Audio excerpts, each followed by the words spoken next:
Perfecto. Son las 8:10, exactamente, 8:10.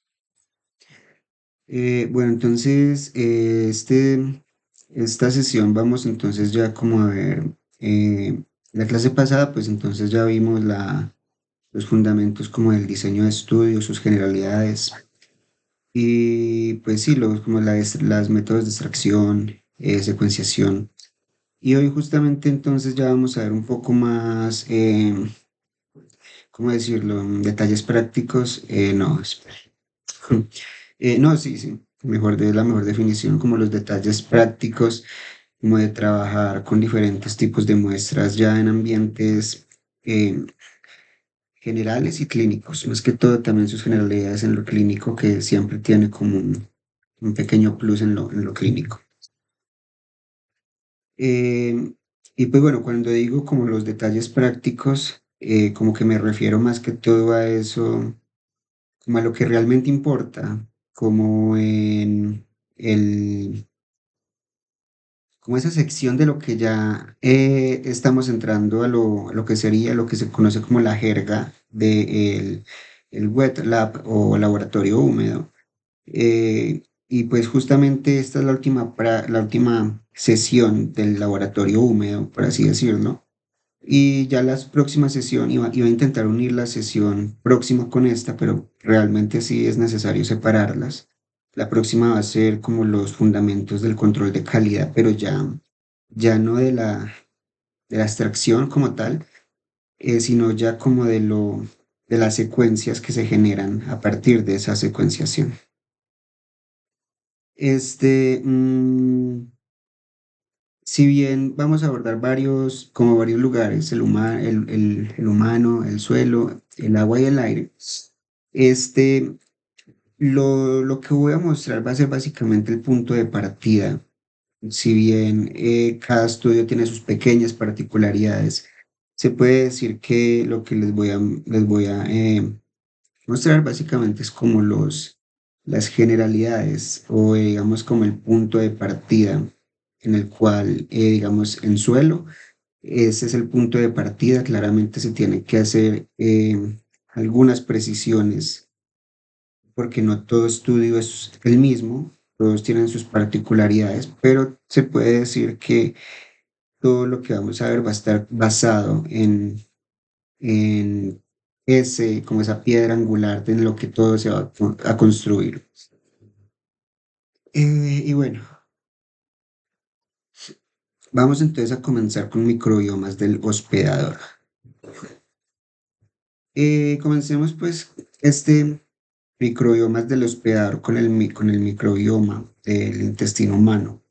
Y se puede decir que este microbioma es el más estudiado, ¿sí? Y que más datos ha generado en la literatura científica.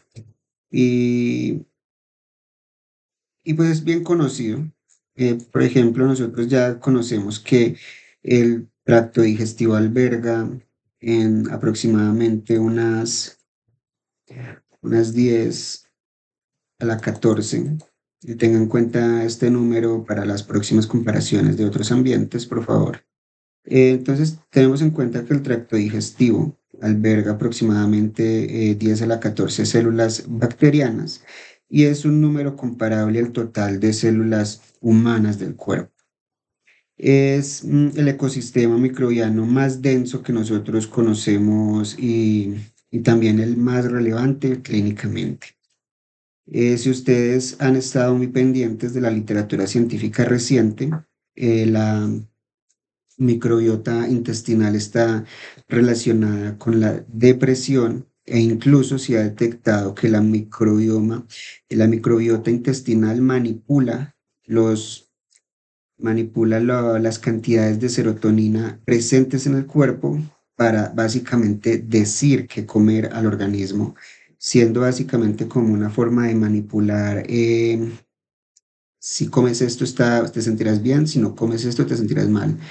Y es algo que se ha documentado y por eso cuando hay disculpa que alguien escribió, ¿no? Em,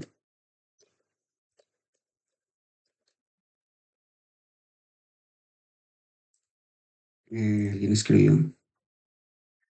¿No están viendo la presentación? No, no se ve. Ay, carajo, pero si ven, es que esto está loco. Qué cosa tan extraña. Mm, sí, a mí me parecía que estaba literalmente compartiendo.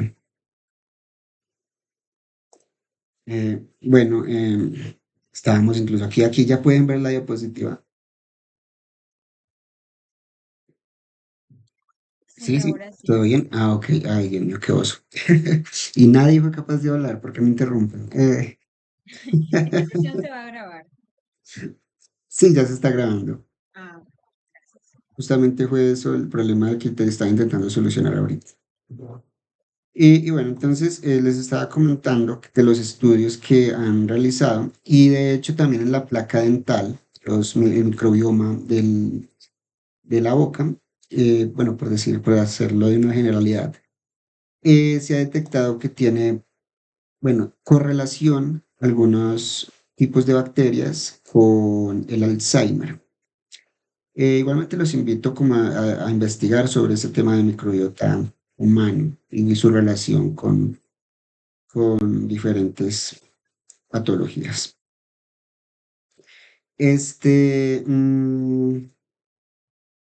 la diversidad, aquí podemos ver un poco cómo se representa la diversidad. Esto es en la enfermedad de Crohn's y un individuo sano. Igualmente, esto en tema de visualización de ómicas, vamos a tener una sesión de eso específico. Entonces, la diversidad en el microbioma intestinal se estima aproximadamente entre 500 y 1000 especies. Y la comunidad está normalmente dominada por dos dominios. Se supone que yo voy a copiarlo por acá. Eh, un segundo que lo tengo acá en las notas. El primer, el primero es el Filofirmicutes y el otro es el Bacteroidetes. Una disculpa, se supone que lo había puesto por acá, no se guardó.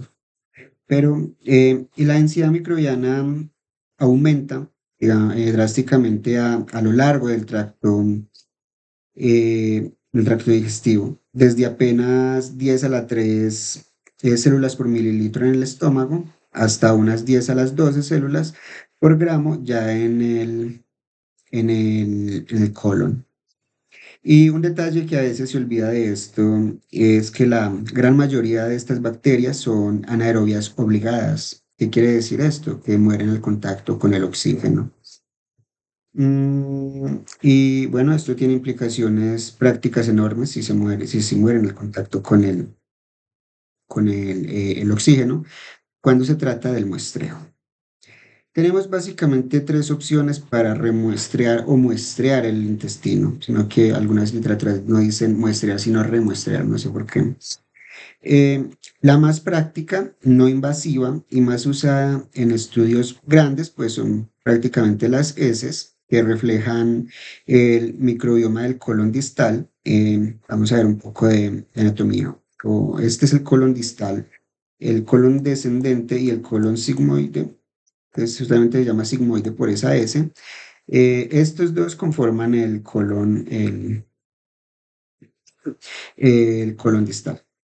Y bueno, aunque no representan el intestino delgado, como podemos ver, ni la capa mucosa, son suficientes para la mayoría de las preguntas clínicas que normalmente se hacen. Y el contenido necesario para esto está entre aproximadamente 0,2 gramos a 0,5 gramos. Demuestra claramente. Y luego tenemos las biopsias que son obtenidas durante una colonoscopia o también endoscopia y tienen ventajas como por ejemplo darnos el acceso al microbioma mucoso, que es el que está adherido a las paredes, que es diferente en mucha diversidad, o perdón, o heterogeneidad que el microbioma luminal. El luminal es básicamente el contenido en el tracto. Pero la desventaja de esto es justamente que son invasivas y solo se obtienen pequeñas cantidades. Y luego tenemos, por último, los que se les llaman como los aspirados del intestino delgado, que se usan en estudios muy especializados. Son muy raros verlos en la práctica cotidiana. Normalmente es cuando hay una infestación por parásitos o bueno, el aspirado básicamente es un líquido que se toma del intestino delgado como una sonda. El protocolo, pues justamente viéndolo así, parece un poco simple, pero pues un poco aquí los detalles importan. El participante debe, como tal, defecar en un contenedor limpio, nunca directamente en el inodoro, porque justamente el agua puede contaminar y diluir la muestra. Luego se transfiere justamente el contenido de muestra de entre 0,2 gramos a 0,5 gramos con una espátula como la que vemos aquí, obviamente estéril, a un tubo de recolección. Para la preservación, la opción ideal es congelar inmediatamente a -80 °C y pues si no hay congelador disponible en el momento, pues se puede usar etanol al 95%. ¿Y por qué etanol? Pues el etanol preserva el ADN, pero pues justamente no la viabilidad celular. Y eso es por el lado de los caseros, que yo les llamo caseros. Tenemos otros métodos más comerciales, que son los recomendados en la práctica clínica y lo más común también. Eh, Estos kits, por ejemplo, como el Omnigen Good, que vemos aquí la marca, o también las tarjetas FTA, como las que vemos acá. Un punto crítico que se olvida de esto es frecuentar la práctica de cronometrar todo. Básicamente es qué hora se depuso, a qué hora se entró al laboratorio y cuándo se va a analizar, porque hay una particularidad del microbioma fecal y ese cambia absolutamente rápido después de la defecación porque las condiciones, como les decía ahorita, de oxígeno y temperatura cambian. Y por eso la recomendación es procesar todo dentro de las 24 horas o congelar la muestra a -80 °C, pues lo antes posible. La extracción de ADN para las heces, pues justamente es un desafío ya doble cuando se trata de dobles, de esto de las heces. Hay mucho ADN humano del hospedador, a esto se le llama como host, DNA del host, y, y esto puede contaminar justamente la señal. Y hay inhibidores naturales en las heces como la bilirrubina, también los polisacáridos, y sabemos que esto bloquea la acción de la PCR. La solución más eficiente es usar kits especializados como este Kiagen. Si se fijan bien, pueden ver el nombre, Kiagen Power Fecal DNA, se llama así. O también tenemos otro que es el, este es el, sí, este es el Mobiol. Este normalmente, este Mobiol Power Soy, como vimos la sesión pasada, está pensado para suelos, pero funciona de hecho demasiado bien con heces también. Entonces, pues perfecto usarlo y de hecho se manejan estándares también con este. Em, Hay que hacer un beat beating demasiado riguroso, básicamente hay que dejar ese vortex caliente, básicamente. ¿Qué más podríamos decir de esto? Mm, Hay bacterias gram positivas como la Clostridium, Clostridium, perdón, eh, que necesitan justamente este tema del beat beating muy, pero muy, ¿cómo decirlo de una forma? Mm, Necesitan un beat beating muy, demasiado fuerte, básicamente. Porque de otro modo, pues quedarían intactas, porque normalmente el proceso de beat beating como que está muy estandarizado a no ser tan, porque se tienden a quebrar estas perlas. Entonces, lo ideal es, pues, no temerle a este punto y usar perlas de buena calidad para un beat beating muy vertiginoso, se podría decir. Algunos protocolos incluyen estos kits de Simo, también hay de otras marcas, aunque esto ya es adicional, no es obligatorio, pero sí, aunque sea opcional es muy recomendable. Estos son tecnologías de IRT o básicamente Inhibitor Removal Kit, si lo pueden leer aquí, dice Inhibitor Removal Kit, poco, sí, ahí se ve perfecto. No, perdón, es el Inhibitor Removal Technology. Y bueno, para esto se usa justamente para eliminar esos inhibidores de las heces y también de otros entornos. Hay que tomar consideraciones especiales con esto. Por ejemplo, la dieta. La dieta cambia el microbioma intestinal en cuestión de días, entonces, así que siempre hay que registrarla como parte de la metadata. Hablamos la sesión pasada de la metadata, aquí empieza entonces a tomar un poco más sentido de por qué necesitamos la metadata.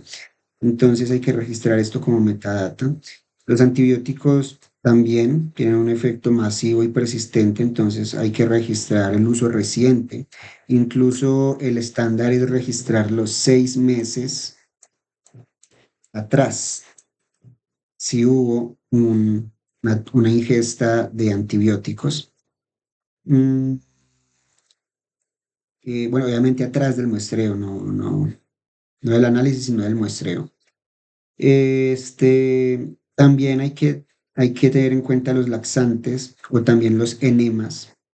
Entonces, para este tema de muestras, hay que evitar los laxantes y los enemas.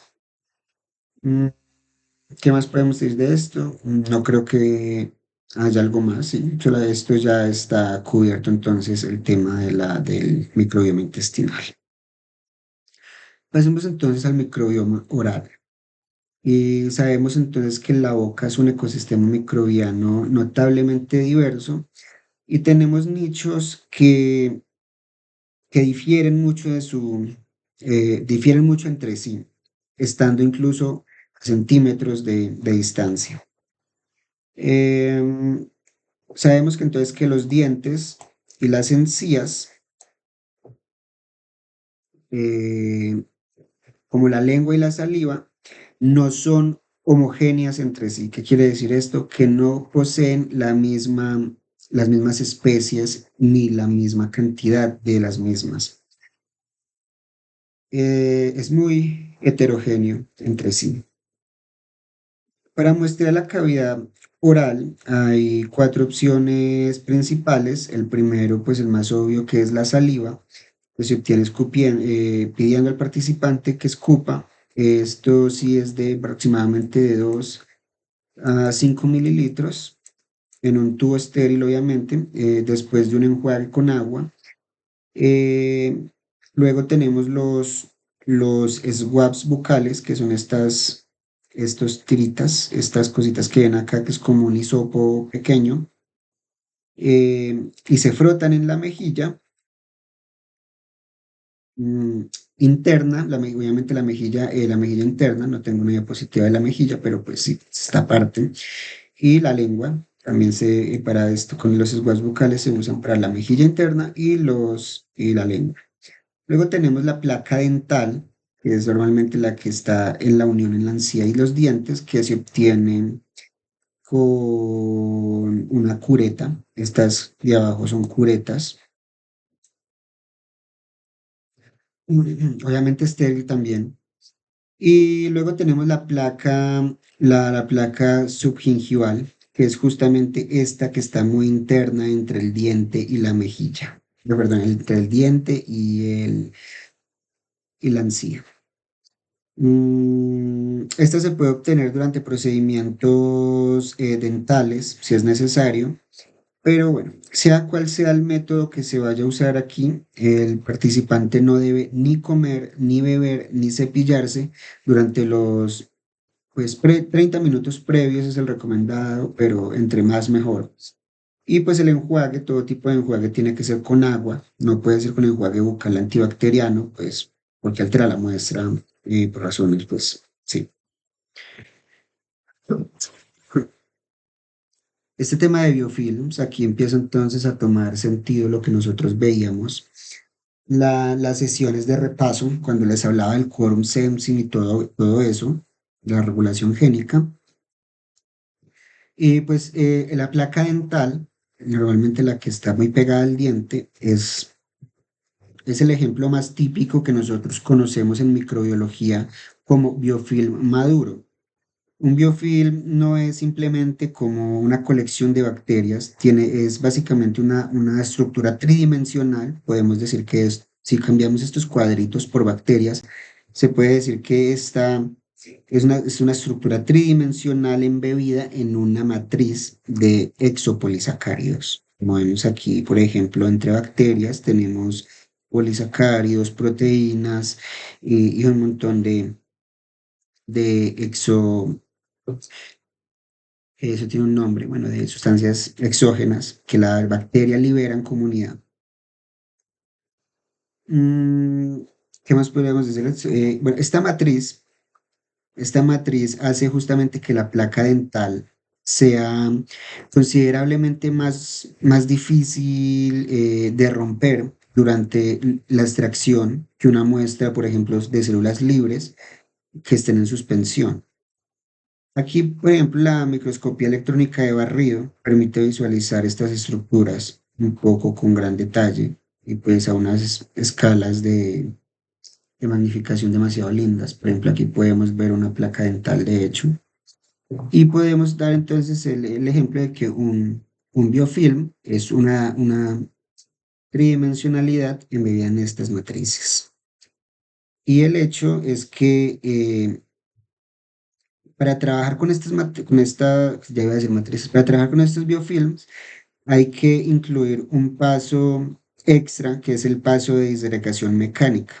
Típicamente, un vórtex ya demasiado vigoroso con bits de vidrio o, bueno, sí, bits de vidrios que son las más comunes de buena calidad preferiblemente, y enzimas que rompan estas matrices. La más común usada en esto es la lisozima. Bueno, no la más, pero sí es el punto de partida más común o más estándar.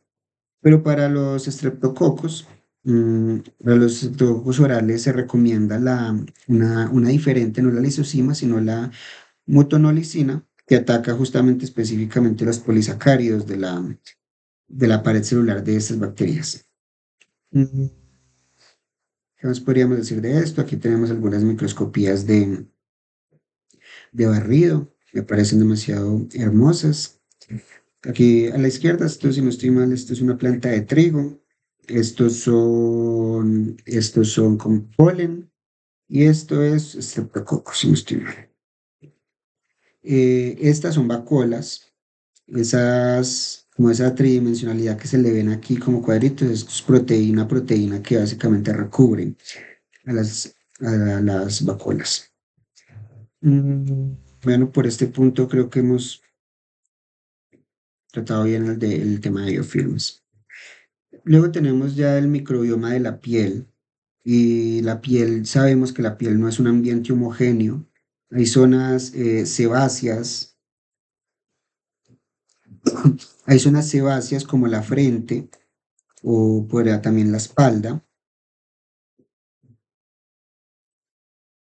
En estas zonas como la frente y la espalda dominan bacterias como la tenemos aquí,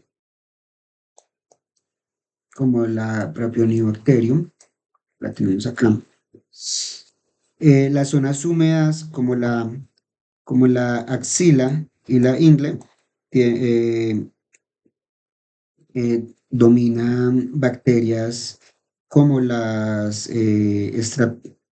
Staphylococcus y Corynebacterium, y las zonas secas como el antebrazo, lo que nosotros conocemos como el codo normal. El antebrazo, es en estas zonas, hay una particularidad que es que tienen baja biomasa, pero alta diversidad relativa. ¿Qué quiere decir esto? La cantidad de bacterias es muy baja, pero la diversidad de especies es alta, relativamente alta. Para muestrear la piel, eh, se usa principalmente swabs, estos nuevos swabs que se usaban para la encía interior, de la mejilla interior y la lengua, que son estos swabs. Se utilizan estos y se frota durante aproximadamente 30 segundos una zona de 5 centímetros cuadrados. Existen también estos tape strips o cintas adhesivas especializadas, no son estas mismas que ven acá, pero pues son muy parecidas a estas, no consigo una imagen. Y también hay otras que es el raspado directo con bisturí. Este último pues siendo invasivo y reservado ya como para casos muy específicos. El participante no debe ni ducharse ni bañarse, idealmente en las 24 horas previas, y debe evitar aplicar lociones o perfumes. El sitio analítico debe marcarse ya con precisión en la metadata, es decir, qué zona se está analizando, de dónde proviene la muestra, justamente por lo que les decía, porque la diversidad o la composición de la comunidad varía muchísimo según la zona que se muestre. Mm, el mayor desafío para para el muestreo o muestreo de la piel reside en las zonas secas, eh, porque estas zonas tienen muy poca biomasa, entonces puede suceder que el ADN humano en estas zonas represente más del 90% del ADN total extraído, lo que justamente dificulta enormemente detectar la señal microbiana. Las estrategias para superar esto pues incluyen hacer un pooling de múltiples swabs del mismo sitio analítico cuando se trata de zonas secas y usar un método de presión selectiva del ADN humano con estos kits de Nepstera. Pueden ver aquí estos kits de Nepstera. Lo que hacen es que enriquecen el ADN microbiano antes de la secuenciación. Estos kits normalmente funcionan discriminando el ADN metilado del ADN no metilado. Como sabemos y vimos en las sesiones de repaso, el ADN metilado es muy común en eucariotas, mientras que el ADN procariota es relativamente pobre en este ADN metilado o se metila de diferentes formas y justamente esa es la distinción que hacen estos kits de NebNest, NebNest, no Nebstera, perdón, sino NebNest, para hacer una depreciación selectiva del ADN humano. Mm, también tenemos la particularidad que es el microbioma vaginal, y es que este microbioma es único entre todos los microbiomas humanos por una razón pues justamente simple, y es que en mujeres sanas esta zona está dominada por por los lactobacillus.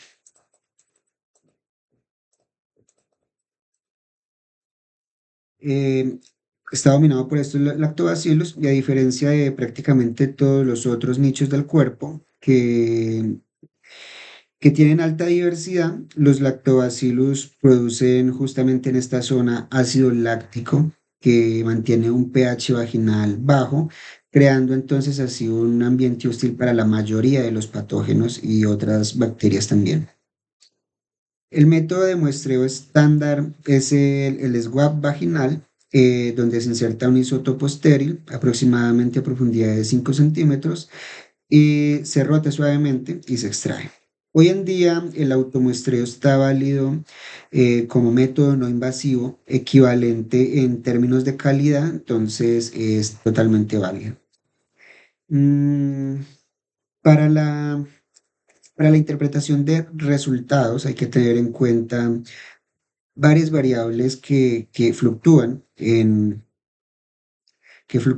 digamos, este microbioma. Una de estas es la fase del ciclo menstrual, la actividad sexual reciente, también la ducha vaginal, que debe evitarse antes del muestreo justamente porque altera la composición de una manera artificial. De esto yo creo que ya quedó cubierto. Y entonces tenemos los microbiomas ambientales. Hasta ahora que vamos a pasar ya a la segunda parte, ¿hay algún tipo de pregunta en alguno de estos protocolos que les puedan colaborar?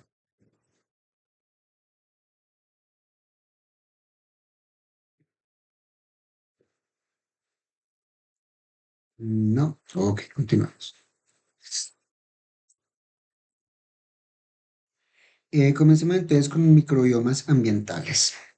Y como primero, el suelo. Si el intestino humano es el microbioma más estudiado en el contexto clínico, el suelo es, digamos, sin duda el más diverso microbiológicamente hablando. En el suelo hay entre 10 a la 9 y 10 a la 10 células bacterianas por gramo de suelo. Eh, Hay miles de especies distintas en un solo puñado de tierra, básicamente. Hay miles de especies distintas. El desafío aquí no es la falta de material entonces, sino que es exactamente lo contrario. Hay tanto material y tan heterogéneo que el muestreo debía hacerse con muchísimo cuidado metodológico. Para esto entonces hablemos de la heterogeneidad. El suelo es extremadamente heterogéneo. eh, y esta heterogeneidad se puede observar incluso a escalas de milímetros. Aquí, por ejemplo, si no estoy mal, esta es una imagen extraída de Soil Microbiology, el libro que mil veces les recomiendo leer cuando quieran hacer algo de suelos. Básicamente, entre primer y segundo capítulo ya tienen dominado el, todas las particularidades del suelo, así que es una lectura de verdad muy buena. Esto, si no estoy mal, son 2 centímetros, no, perdón, 2000 micrómetros. Este es 200 micrómetros. Este es 20, este es 0,2 y este es, entonces, esto sería, bueno, al revés. Este es 0,2 y hacia arriba incrementa. La idea aquí es justamente que más o menos entre esta escala y aquí, de 20 eh, micrómetros, o perdón, 200 micrómetros, está acá, hay una heterogeneidad extremadamente alta por el tema de las arcillas. Las arcillas pueden encapsular comunidades o también puede aislarlas y esto hace que, digamos, muy cerca de una raíz, la diversidad y la cantidad microbiana es totalmente diferente a medio centímetro más hacia adelante. No sé si queda claro esto. Para esto, el muestreo aquí, el estándar es el muestreo, esto se llama muestreo, se me va, el muestreo compuesto, sí. Básicamente trata de tomar entre 5 y 10 submuestras, 5 y 10 submuestras de un área que se quiera muestrear y se mezcla homogéneamente antes de enviar al laboratorio. Para esto se usan las barrenas, que son estos corchitos que ustedes ven acá. Este se le conoce como barrenas y se extraen núcleos del suelo a profundidades definidas. Por ejemplo, aquí se puede muestrear de 0 a 10 centímetros y luego de muestrear esto se pasa ya a un tamiz. Estos tamices normalmente son de 2 milímetros de apertura que se usan ya para remover raíces, piedras e insectos. Es indispensable registrar nuevamente en la metadata la profundidad a la que se está tomando la muestra y también aspectos como la textura del suelo, como por ejemplo la proporción de arcilla, limo y arena, y también el pH, y también se toma la humedad y el tipo de vegetación y el uso de que se le está dando a ese suelo, si es un suelo agrícola, forestal o suelo urbano, porque todos estos factores determinan justamente la composición de la comunidad microbiana y varía. entre ellos de una manera increíble.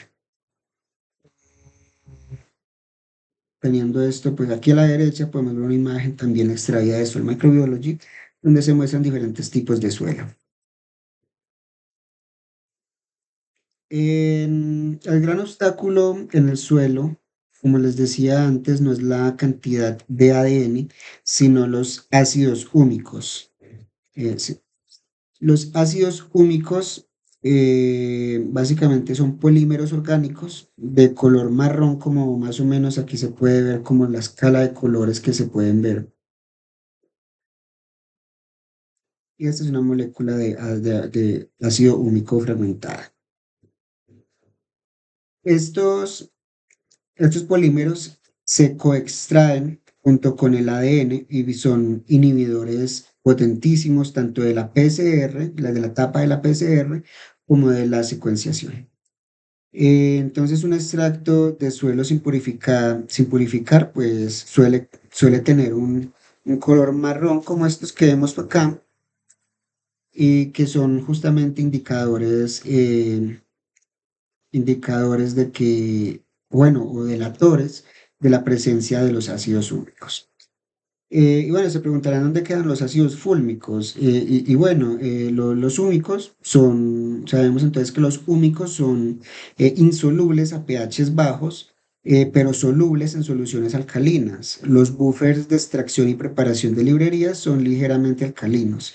Y pues los ácidos fúlmicos es también parte de las sustancias húmicas, pero estos son solubles en todo el espectro del pH. Por eso se dice más generalmente los húmicos, porque los húmicos, pues, abarca justamente estos tres. Mm, un segundo.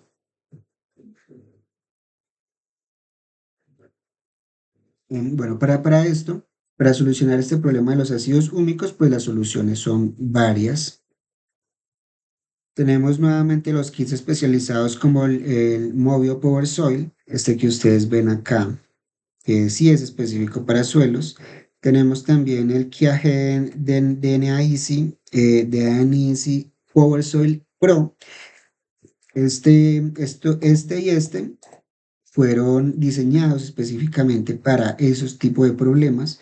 Entonces, estos kits normalmente incluyen unas perlas de vidrio de alta resistencia para un bit bearing de alta vigorosidad y la tecnología incluida del ITR o el Inhibitor Removal Technology, que justamente retiene los inhibidores mientras deja ya pasar el ADN.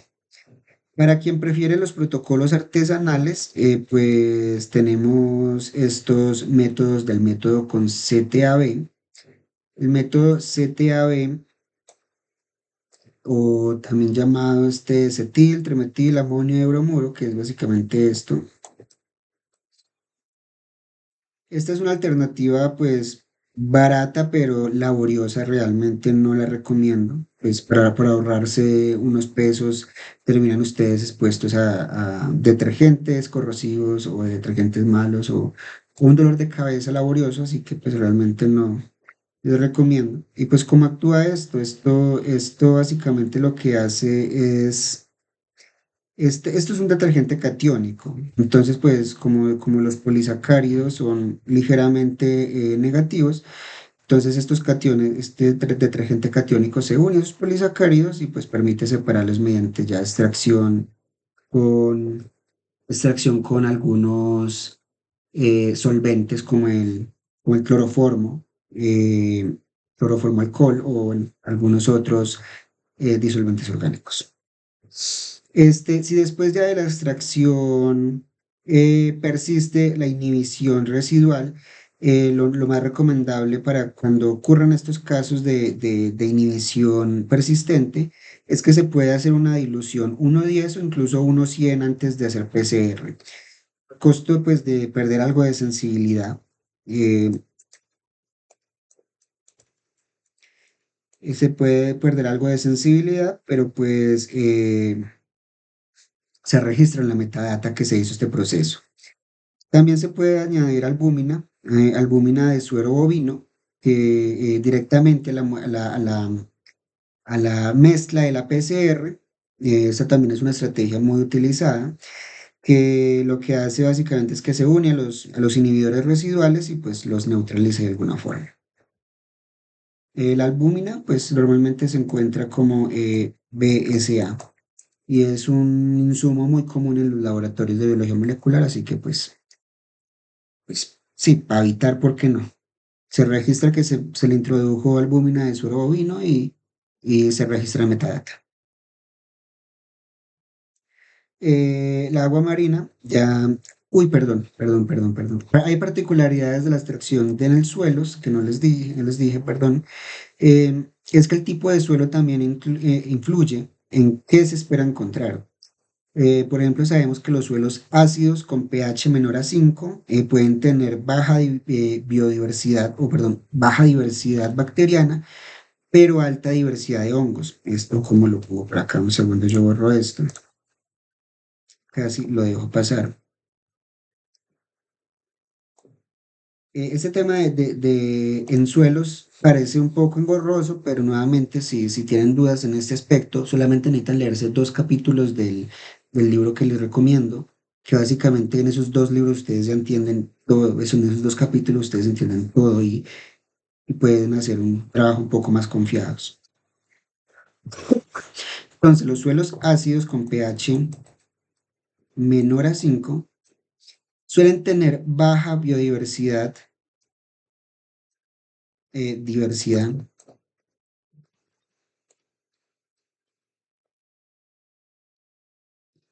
eh, ¿Cómo pongo esto? No, pero alta en hongos. Entonces, ya sabemos, pH menores a 5 o suelos ácidos o ligeramente ácidos, baja diversidad bacteriana, pero alta diversidad en hongos. Entonces, lo que se hace en estos casos es incluir primers para las ITS. Recuerden entonces que los ITS o las ITS son esas esos primers específicos para hongos, que no se utiliza ni el 18S ni el 16S, sino que es básicamente el ITS. Bueno, obviamente si ustedes hacen esto, si quieren estudiar la comunidad fúngica, pues si no quieren estudiar la comunidad fúngica, pues este aumento de sensibilidad pues no es tan requerido. Eh, los suelos alcalinos con pH mayor a 8 tienden a tener abundancia de a riesgo de equivocarme porque no lo tengo aquí en las notas, se llama, bueno, el nombre, pues yo no recuerdo bien cómo se escribe el nombre, pero si no estoy mal, se escribe como las actinobacterias. Si no se escribe así, una disculpe. Pero sí, estos suelos con pH mayor a 8 tienden a tener abundancia de estas actinobacterias muy altas. Y luego tenemos los suelos contaminados con hidrocarburos u otros compuestos orgánicos, que estos están enriquecidos pues justamente eh, en bacterias con genes de degradación de estos hidrocarburos, lo que conviene pues, bueno, lo que convierte todo esto es un reservorio natural de enzimas con potencial biotecnológico y pues es normalmente usado. Entonces es un reservorio de enzimas con potencial biotecnológico. Y se tiene la particularidad que pues eh, para estos lugares con contaminación de hidrocarburos se utilizan otro tipos de protocolos que pues son muy parecidos a estos, pero no exactos. Como les decía al comienzo, cada lugar tiene su particularidad. Esto lo que es un punto de partida para que ustedes consideren ya después las modificaciones después con la literatura que encuentran. Ahora sí demos ya entonces el salto al agua marina. El océano sabemos que ocupa el 70% de la superficie terrestre y contiene comunidades microbianas pues un poco más grandes. Son enormes, pero el problema principal aquí es que hay una muy baja densidad. ¿Qué quiere decir esto? Por ejemplo, en un mililitro de la superficie, hay que especificar en qué parte. Hay un aproximado de 10 a la 6. ¿Por qué digo que hay que especificar en qué parte?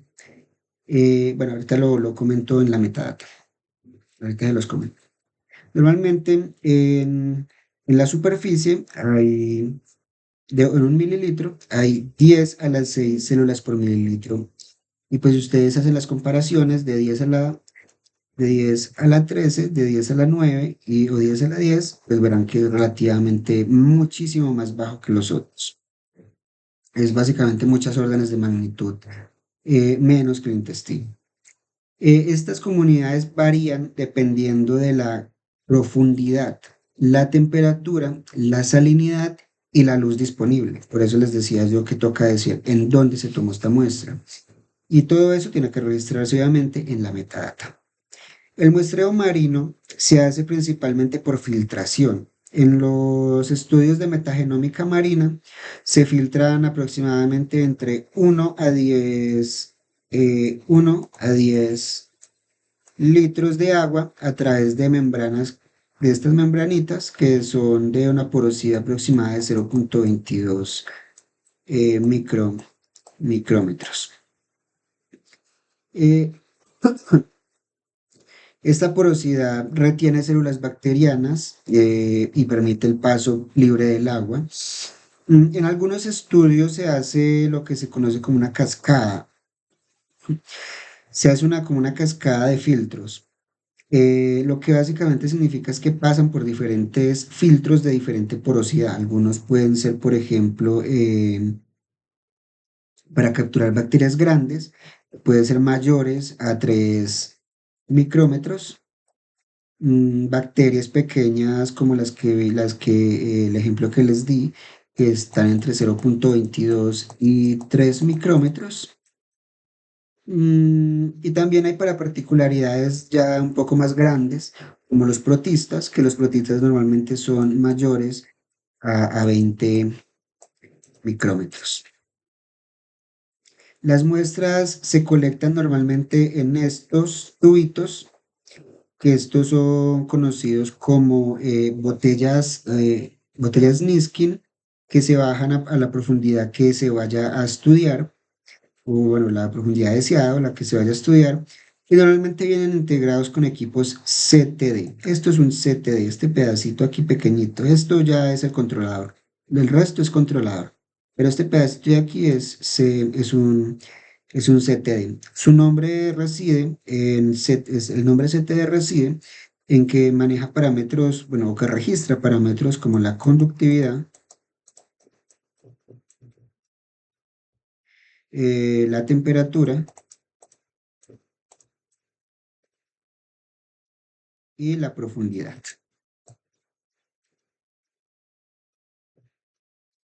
Eh, y pues las registran simultáneamente y el controlador las puede enviar simultáneamente a superficie. Los filtros siempre se congelan. Este, Se puede utilizar para esto nitrógeno líquido, también se puede utilizar el eh, nitrógeno líquido o hielo seco, casi no recuerdo el nombre de esto, para preservar el ADN y hay que registrar en metadata siempre lo que es conductividad, temperatura, metadata y un extra en la metadata que tiene que haber es las GPS, casi no me acuerdo. GPS. Las coordenadas GPS siempre se tienen que registrar junto con los otros parámetros. También el oxígeno disuelto se registra y la salinidad. Mm, Hay otro parámetro que se denota también, que es la concentración de clorofila como indicador de biomasa de fitoplancton. Y pues ya, básicamente eso. Y la hora del día, sí, como la hora del día y ya, no hay más temas para registrar en la metadata. Y sí, estos son algunos filtros y estos son los instrumentos que se utilizan. ¿Hay preguntas sobre agua marina? No.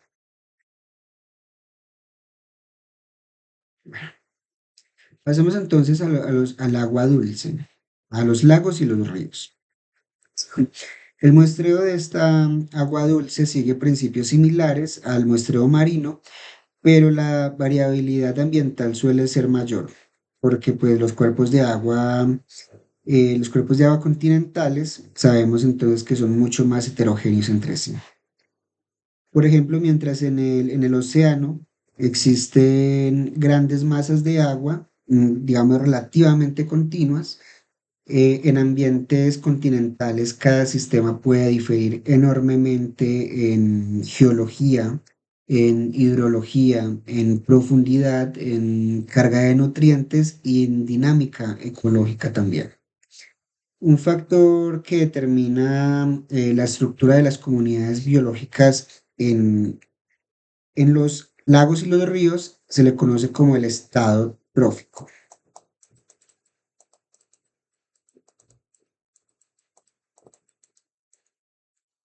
El estado trófico eh, pueden ser de eutrófico,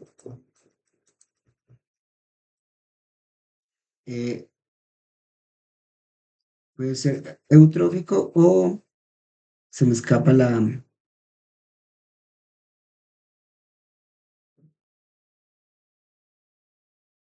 ya, oligotrófico.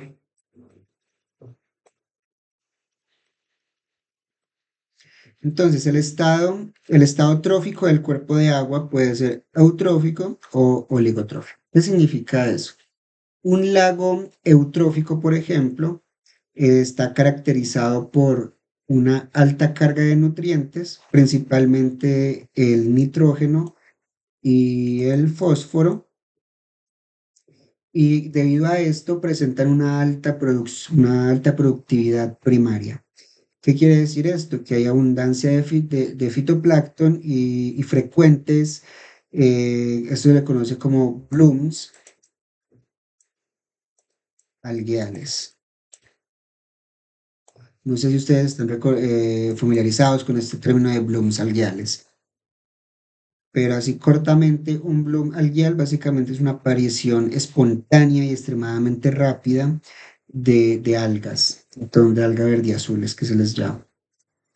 Em, alguien sentí que alguien habló, no sé si me están asustando. Lo tomaré como un no.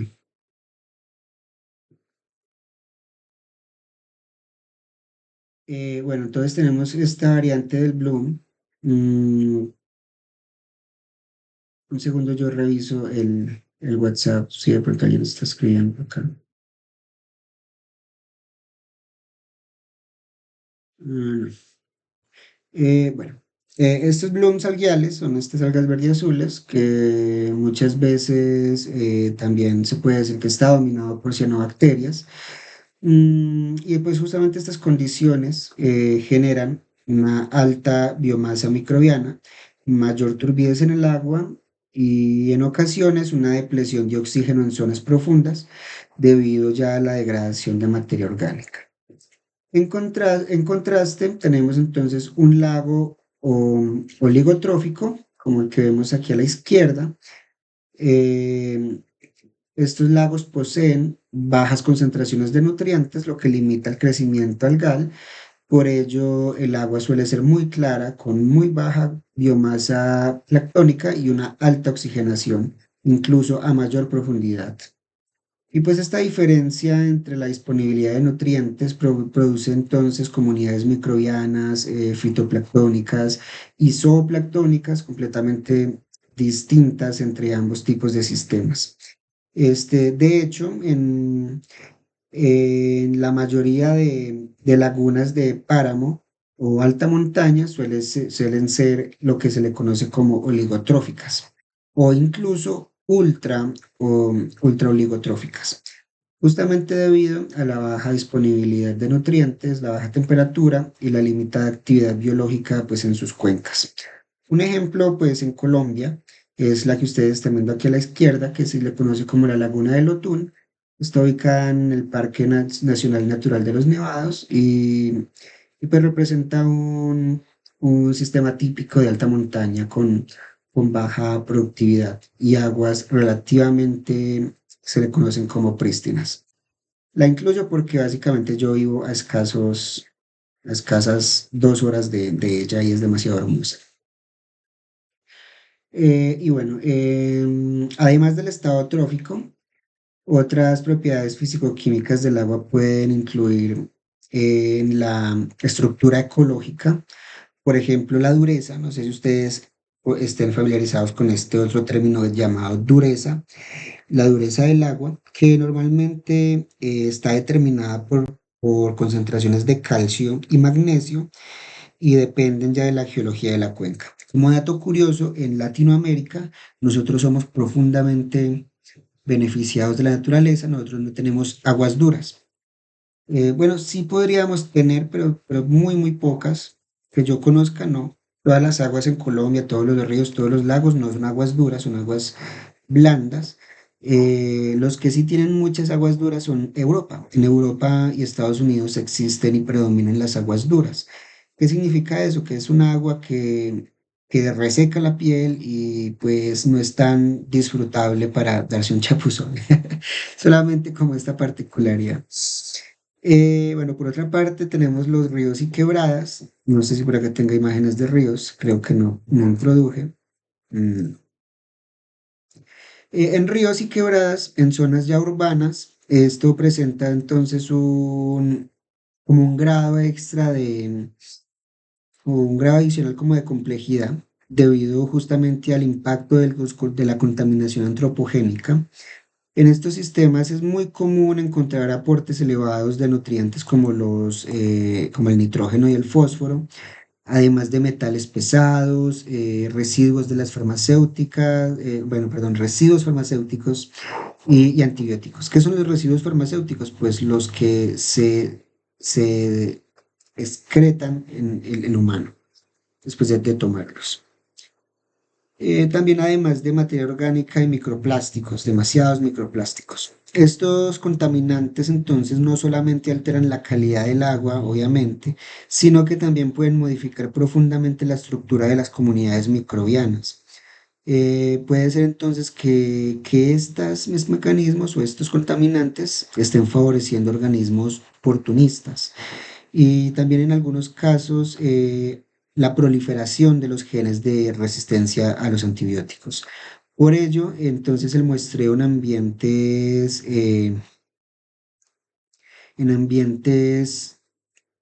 esto tiene un nombre, dulceacuícolas, en ambientes dulceacuícolas, suelen requerir una caracterización físico-química detallada. Entonces, frecuentemente en estos lugares no solamente es ir, tomar la muestra, me voy al laboratorio, hago tal, la extracción, no. En estos lugares hay que hacer mediciones físico-químicas con instrumentos. Estos instrumentos normalmente son los multiparamétricos CTD, como el que vimos ahorita de este CTD, pero aplicado ya a los dulceacuícolos. Lo que registran estos CTD, entonces, nuevamente la conductividad por la C, la temperatura, la profundidad, y esto entonces así nos permite relacionar como la composición biológica con las condiciones ambientales de la columna de agua que se esté analizando. Y bueno, aquí tenemos entonces la particularidad de aguas residuales. Para las aguas residuales, pues justamente es un caso extremadamente especial. En estos lugares hay un altísimo contenido microbiano, más o menos en el orden de las 10 a las 8 células por mililitro, y también tenemos una diversidad gigantesca. Eh, no sé si ustedes sean lectores activos no sé, de papers o así, pero se habrán dado cuenta que después del SARS-CoV-2, esto se volvió básicamente como una relevancia, esto tomó una relevancia gigantesca.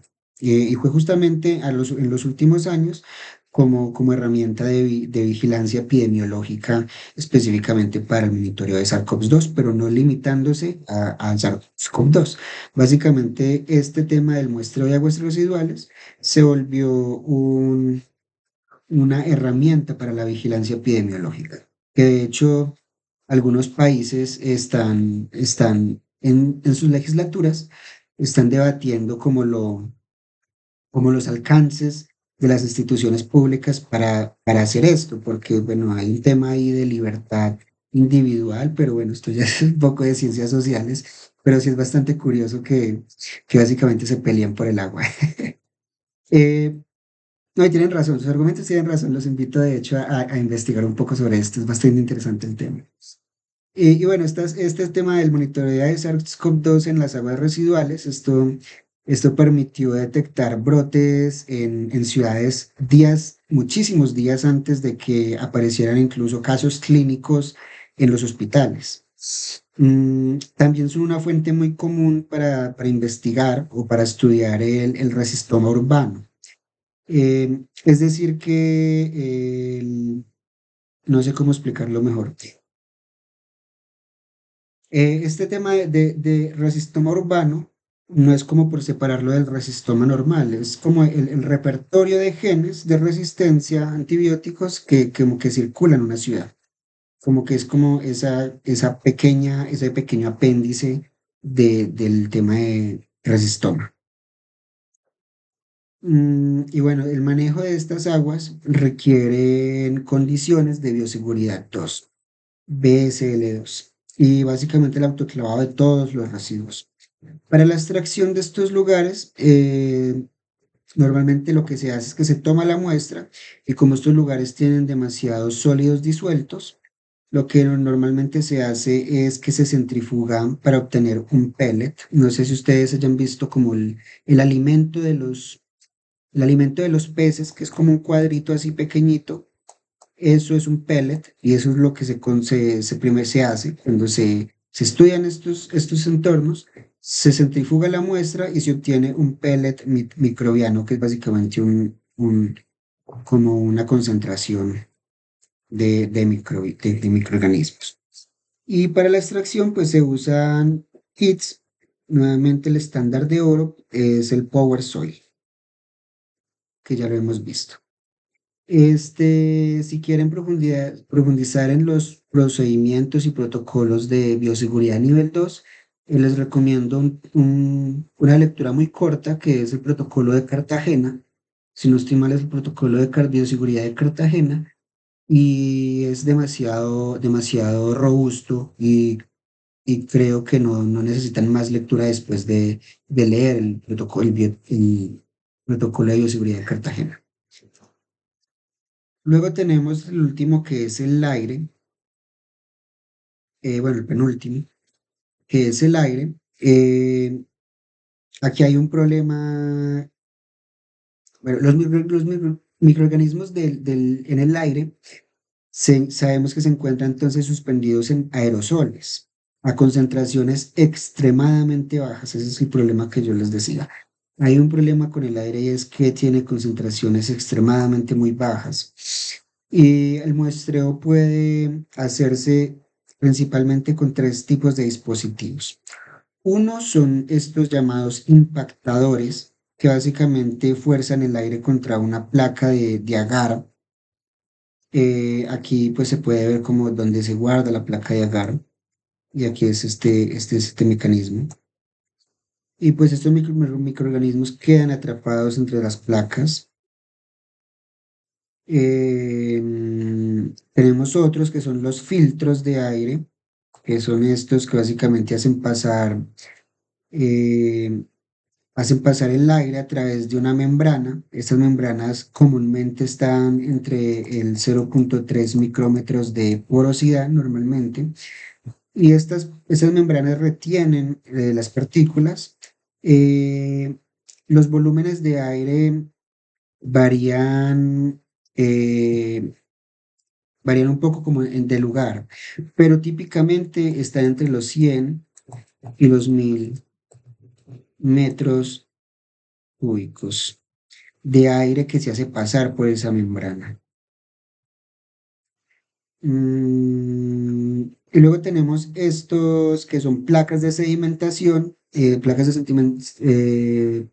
de sedimentación pasiva.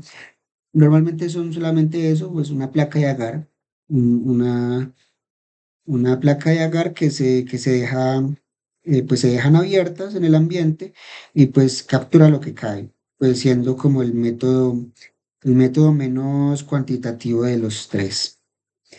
Para cualquier muestreo de aire, entonces, hay que registrar si el ambiente es adentro o afuera, es decir, interior o exterior. Hay que registrar las condiciones de ventilación, si hay ventilación activa, pasiva o ventanas, todo eso. Eh, la actividad humana en el espacio, es decir, qué se está haciendo en ese laboratorio o en ese espacio donde se está tomando la muestra, qué actividad humana tiene como destino y las condiciones climáticas que estén en ese momento como humedad relativa y temperatura. El mayor reto del aire es justamente la bajísima biomasa, lo que hace entonces que cualquier contaminación en cualquier de estos lugares, de estos métodos, sea proporcionalmente muy grande y que los controles negativos, pues, en estos lugares sean absolutamente pues, críticos. ¿Cuáles son los controles negativos de estos sitios? Pues básicamente todo lo que ustedes utilicen para hacer el análisis, lo repiten pero vacío. Un poco como lo que yo les decía con los kits, todo eso, del kitome, básicamente es hacerlo así en estos casos. Y bueno, entonces llegamos a mi favorito, que son los ambientes extremos. Estos ambientes extremos, pues para mí son fascinantes desde un punto de vista evolutivo, bueno, y también biotecnológico, porque de ahí salió pues la TAC polimerasa. Tenemos primero pues estos ambientes termófilos, como las fuentes hidrotermales y los géiseres, que están dominados por organismos con distintos rangos de tolerancia térmica. Tenemos entonces la Sulfolobus acidocardirus, que es una arquea, reside en pHs de 2 a 3 y tiene una temperatura óptima de entre 75 a 85 grados centígrados. Este coloniza las zonas más calientes de estos lugares, mientras que bacterias como la que les decía ahorita de la Thermicus aquaticus tiene temperatura máxima de 70 bueno, una temperatura óptima de 72 y un máximo de 79 grados centígrados. Y estas bacterias de las termófilos habitan gradientes térmicos moderados, es decir, ni en el frío ni en el calor, sino que habitan ese gradiente térmico. Y pues el muestreo de esto requiere pues equipos resistentes al calor y se deben enfriar rápidamente para preservar el material genético, porque justamente estas bacterias se degradan o mueren muy rápido cuando no tienen esas temperaturas altas. ¿Qué podemos decir de esto? Más, bueno, este lugar es el Mammoth Hot Springs del parque de los, ¿cómo se llama? Yellowstone, Parque Natural de Yellowstone. Y luego tenemos aquí a la derecha estos,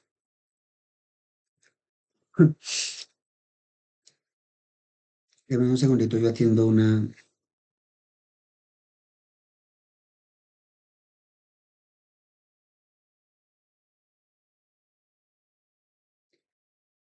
Ok.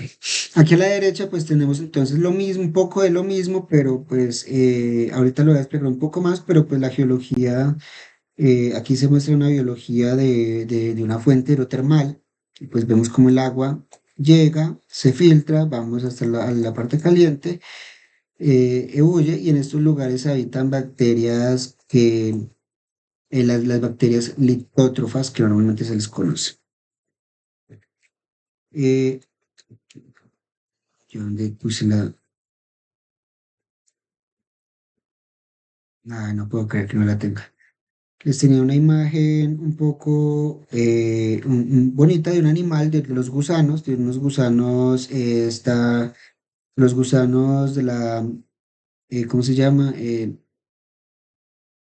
la Riftia pachiptila, que son básicamente unos gusanos que no tienen ni boca, ni ano, ni nada, pero no sé qué pasó. Espera un segundo, yo miro.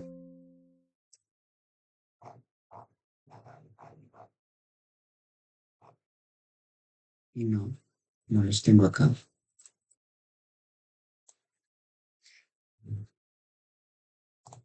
Esperen, se los muestro. Es un bastante interesante.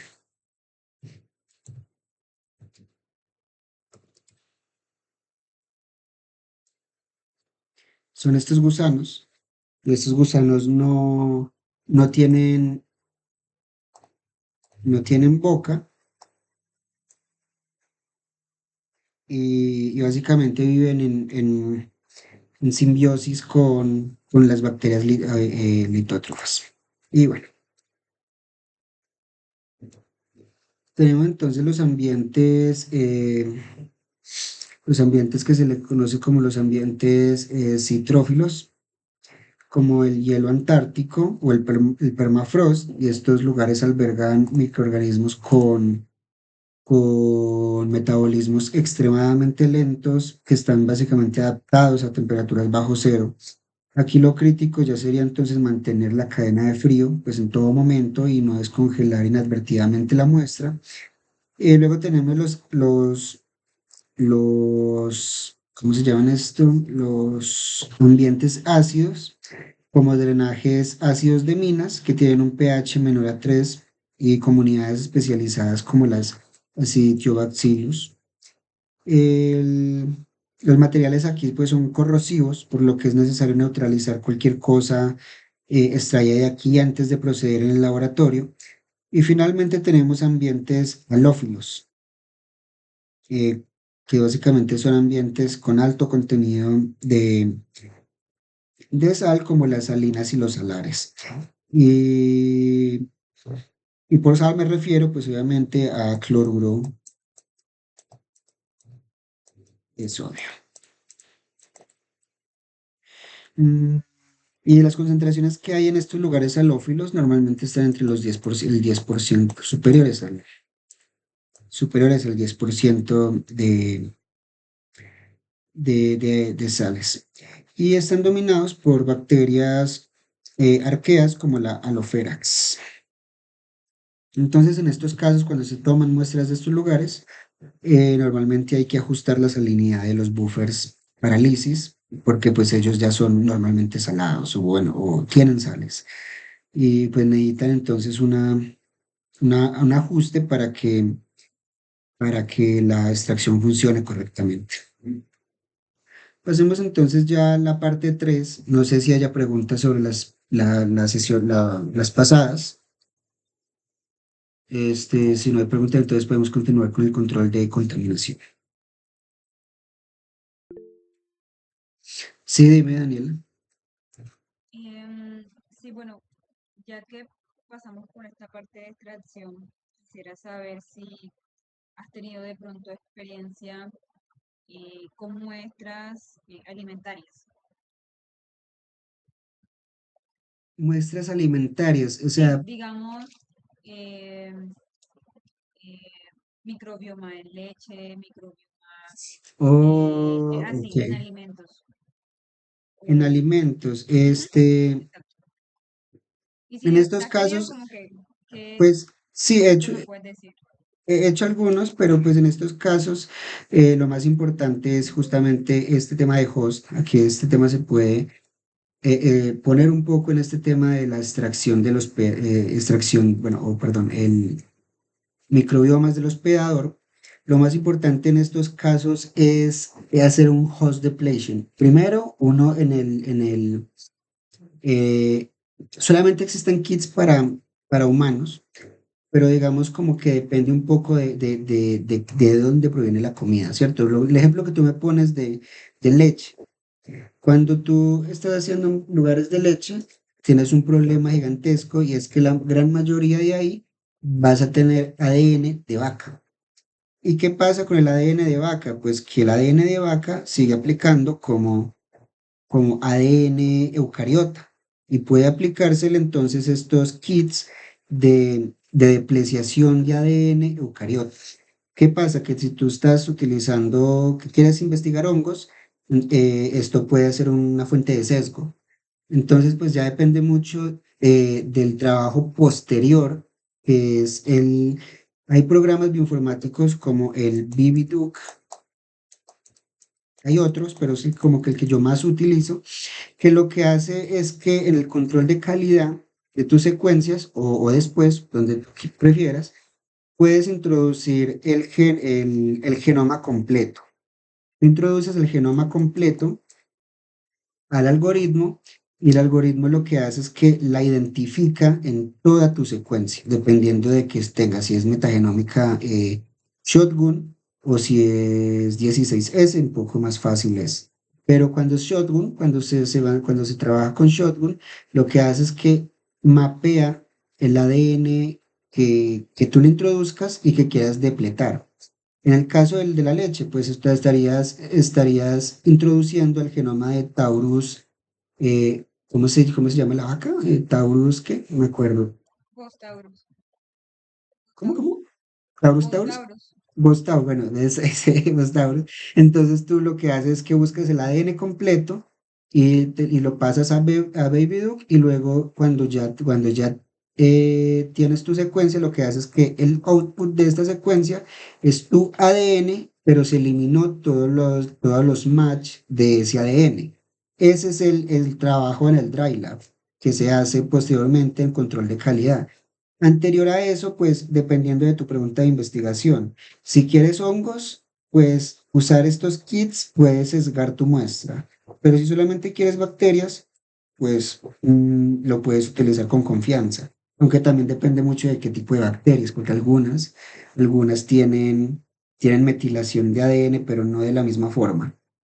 No sé si te ayudé con la respuesta. Sí, sí, gracias. Dale, dale, con gusto.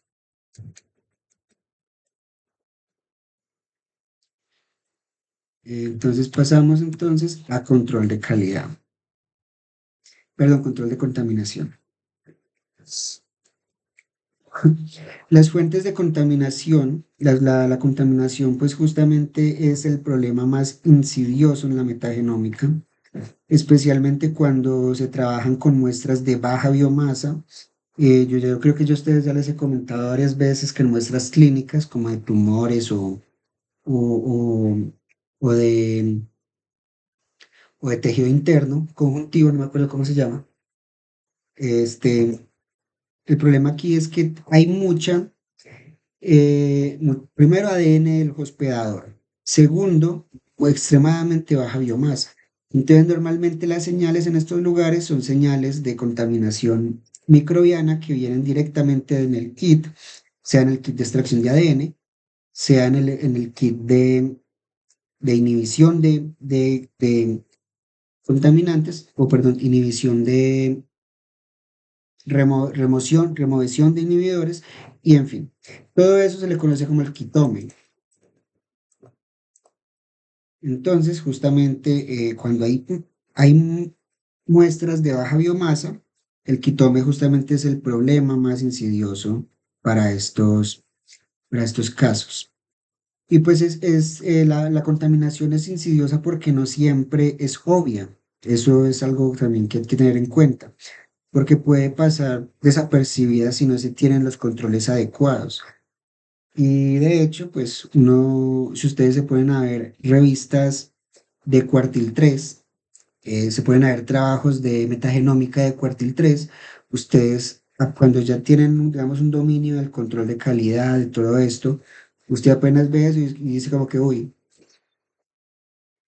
este artículo se va a caer, pero pues normal, es inferior a Q3, pero ustedes lo ven y lo perciben y si algunas veces uno le manda la nota al editor o simplemente lo deja pasar y chao. Pero pues sí, es un problema muy insidioso porque aparte de no ser obvio, es motivo de publicaciones erróneas. Pues las fuentes de contaminación pues pueden ser múltiples. El quitome, como les dije, o contaminación de reactivos, es una fuente frecuente y muy subestimada. Aquí aplican el agua ultrapura, kits de extracción, enzimas como la TAC polimerasa y hasta las cuentas las perlas con las que se ha extraído o roto la membrana. Mm, ¿Qué tipo de contaminación? Secuencias. Secuencias bacterianas. Estas contaminaciones traen secuencias bacterianas que después se amplifican y se introducen como si fueran las poblaciones que realmente no están. Luego tenemos mm, el ambiente de laboratorio, pues que también está documentado como fuente de contaminación, como por ejemplo las superficies de trabajo, el usar pipetas compartidas o aerosoles incluso de otros experimentos. Los biólogos sabremos exactamente lo que es un ambiente de laboratorio. Normalmente ustedes verán que sus prácticas, o sean pregrado o en posgrado, la mayoría de prácticas de hongos se sucede al final.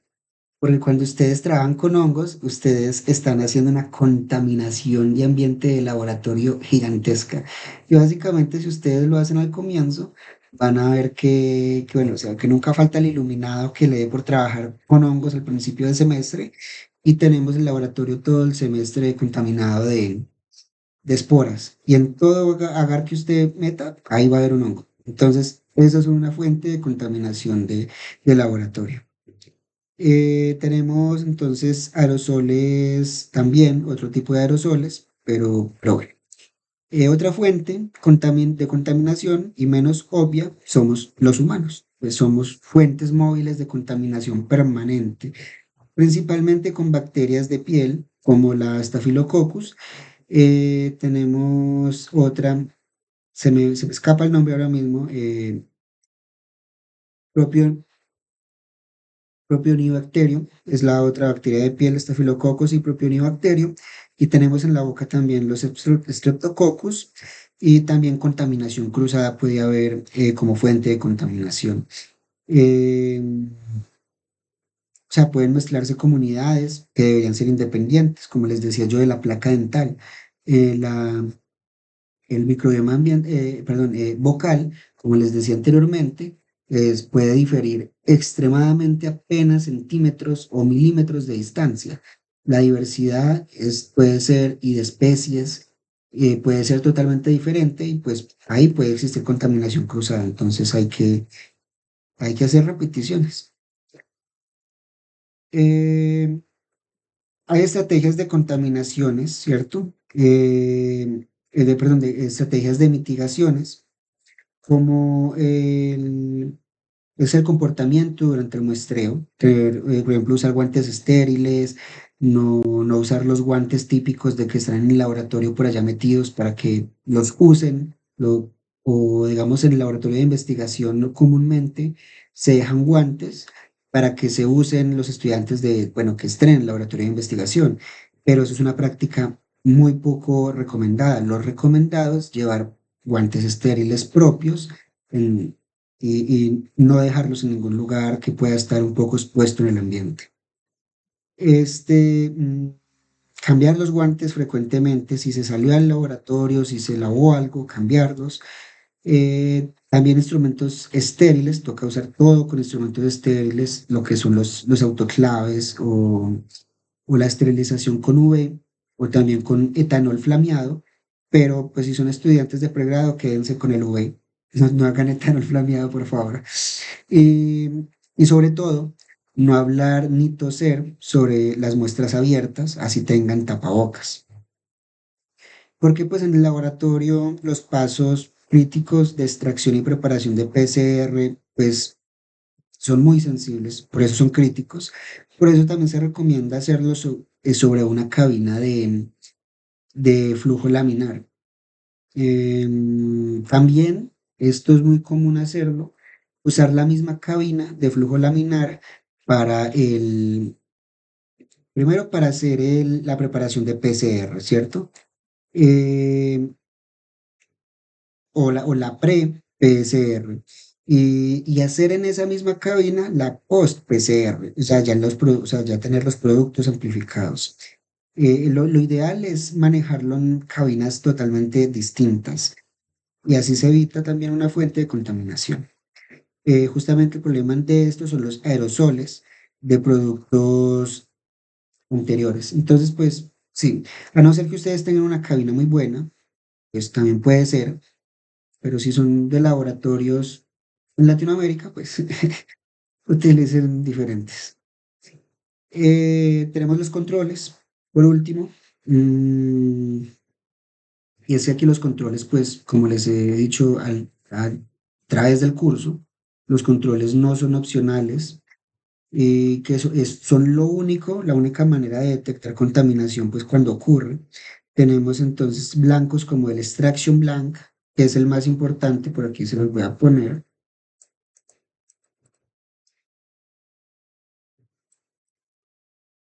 Este extraction blank básicamente consiste en procesar todo el protocolo exactamente igual que las muestras reales, pero sin añadir muestras, ¿cierto?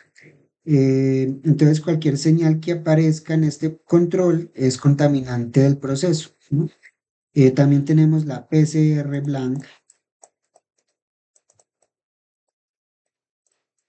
que es un poco como lo que les decía del Kitome, que básicamente pues repite el PCR, pues ya, pero ya sin plantilla, sin template. Y pues ambos controles deben secuenciarse separado bueno, separado en el término técnico, pero junto con las muestras. No simplemente, digamos, como medirse por espectroscopía, como por ejemplo les decía la sesión pasada sobre las relaciones, los ratios. Tenemos lo otro que son las mock communities. Mock,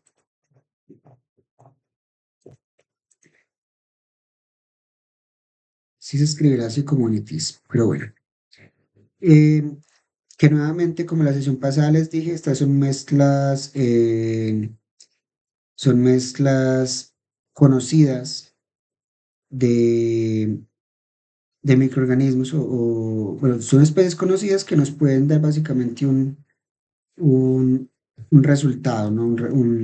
Una idea de cuánto, es que esto se mide por desviación estándar, pero básicamente las Mox Communities son esas comunidades que nosotros sabemos en qué proporción y cuáles están en la muestra. Entonces, al analizarlas, pues debemos recuperar esa misma, esa misma cantidad con cierta desviación estándar de margen de error, bueno, con más cierto margen de error, perdón.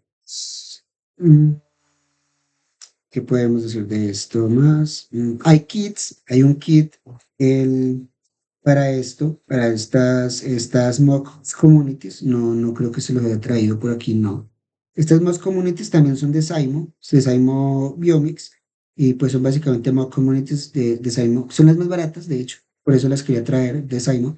Son las más baratas y no las más confiables, pero pues son las más baratas y hasta estudios Q no las usan, así que pues, ¿por qué no? Tenemos luego los identificadores bioinformáticos de contaminantes o la identificación bioinformática del contaminante. Y es, por ejemplo, Daniela, el que yo te mostré es solamente una de las 1000 formas de llegar a Roma. Hay otros, porque pues incluso con todos los controles físicos puede haber contaminación residual que solo se detecte ya bioinformáticamente. Eh, por ejemplo, la depreciación de ADN eucariota, pues puede ser un paso anterior a esto, pero este ya sería como el paso de bioinformática. Y hay un paquete de R, que es el paquete de Contam. Este paquete lo que hace es que identifica como los contaminantes usando pues dos estrategias. Eh, la estrategia de frecuencia, no sé si, esperen a ver. La estrategia de frecuencia que se basa en un principio, digamos, un poco lógico, pero yo digo lógico no porque por decir que esto sea lógico, sino porque ese es el nombre que recibe en estadística. El proceso lógico es un proceso lógico, así se llama en estadística, no es por decir que sea lógico. Eh, Se basa en ese principio de la frecuencia, que se basa en el principio de que los contaminantes son como relativamente más abundantes en muestra de baja biomasa porque su abundancia absoluta es constante. A ver, ¿cómo explicarlo de otras formas? Para no ser tan técnicos. Básicamente, si yo tengo una muestra de baja biomasa, no tengo por qué tener una, una abundancia relativamente alta de X fragmento. Entonces, si yo detecto una frecuencia anormalmente alta de X fragmento en una muestra de baja biomasa, en principio, por lógica estadística, es un contaminante. Obviamente, de tiene, tiene órdenes de magnitud y tiene esto lo que se le conoce como, se me escapa en este momento, no recuerdo cómo se llama este sistema, un sistema estadístico. mm, Grados de ecuación, no me acuerdo cómo se llaman, pero tiene algo que ver con grados de ecuación, que lo que hacen es que tienen una predicción muy alta de esto. Entonces, pues no es que solamente sea más frecuente, puede ser frecuente en una val de baja biomasa, solamente por ser menos heterogéneo, puede tener relativamente más alta biomasa o más alta incidencia, pero el paquete de Contam básicamente se basa en ese principio como de frecuencia, que pues si hay baja biomasa, no debería haber por qué tener una abundancia absoluta alta. La otra forma, el complementario de la frecuencia utiliza dos estrategias, la otra estrategia es la prevalencia, que directamente pues ya lo que hace es que compara las secuencias presentes en los controles negativos con las presentes en las muestras. Mm, los contaminantes típicos que aparecen, aquí ya tenemos este texto, típicos que aparecen en estudios de metagenómica, pues son bien conocidos. Tenemos las pseudomonas que provienen del agua de los reactivos. Esto casi que es general para todos los protocolos de extracción o kits comerciales. Las pseudomonas provienen del agua de los reactivos, es decir, siempre va a haber cierto punto de contaminación en los comerciales, a no ser que se estén comprando ultra puros, lo cual realmente es económicamente inviable, innecesario y carísimos, porque si ustedes utilizan estrategias correctas, bioinformática correctamente, pues obtienen lo mismo. Luego tenemos la Ralstonia, que es un contaminante frecuente en kits comerciales, la Cutibacterium, que antes se llamaba Propionibacterium, que viene de la piel del investigador, y Bradyrhizobium, que aparece a veces en kits de extracción. Y bueno, entonces tenemos la frecuencia y la prevalencia como dos puntos que utiliza el paquete de contacto. Bueno, y mejores prácticas, en conclusión, podemos definir esto como aumentar la biomasa de la muestra siempre que sea posible, ¿cierto? Ya sabemos que la mayor fuente de contaminación pues son la baja biomasa. Entonces, siempre que se pueda aumentar, pues preferiblemente hacer pools. Si estamos trabajando de zonas del cuerpo con baja biomasa, si ya se trata de biopsias, pues ahí sí como que seguir todo muy, muy al pie de la letra, hacer los controles negativos, todo. Algo muy importante también es que se ignora mucho de que se, se trabaja con kits comerciales, ¿cierto? Pero ¿qué pasa? Estos kits comerciales pueden diferir entre ellos. ¿En qué? En sus contaminantes. Entonces, lo que normalmente se hace es usar lotes, ¿cómo les digo? Eso se conoce como bulk, que es básicamente comprar. es un punto más arriba del lote, ¿cierto? Tenemos el lote, que es una cajita pequeña, ta, ta, ta. El bulk básicamente es un grupo. ¿De qué? De esos reactivos que se van a utilizar en todo el experimento para poder compararse, para decir que este lote se está trabajando con este lote y, y hacerle el control negativo a ese mismo lote, porque no tiene sentido yo hacerle control negativo a otro lote o a otro, ¿cómo se dice? O a otro casa comercial del mismo reactivo. Entonces, básicamente, eso es básicamente hacer volca. A esos mismos reactivos, a la misma agua de PCR, agua ultra pura, todo tiene que ser la misma agua con la que se hizo el trabajo, los mismos reactivos, mismo lote, mismo todo. Y todo se tiene que manejar para el mismo proyecto. No cambiar de lotes, no es que se me acabó, entonces compro otro, ese lote ya no es el mismo, ese lote no va a tener los mismos contaminantes. Y pues sí, esto es como una parte muy importante de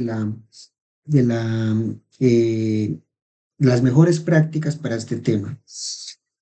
Y lo mejor también es documentarlo todo en metadata y en la bitácora de laboratorio. Los lotes, los reactivos, las fechas, el técnico que la procesó y algo muy importante, cualquier cagada que hayan hecho o cualquier incidencia para no ser tan vulgar. Cualquier incidencia que hayan hecho porque pues eso también es una forma de sesgar el resultado, porque si un analista mete la pata y esconde que metió la pata, ¿cómo vamos a saber cómo vamos a saber cómo tomar ese problema estadísticamente si no está reportado? Y pues se puede perder toda la investigación solamente por el miedo a ser regañado de alguien. Entonces, también tener en cuenta. Este, continuamos entonces. Hasta aquí algún tipo de pregunta para continuar ya con la última parte, que es la metatranscriptómica y metaproteómica.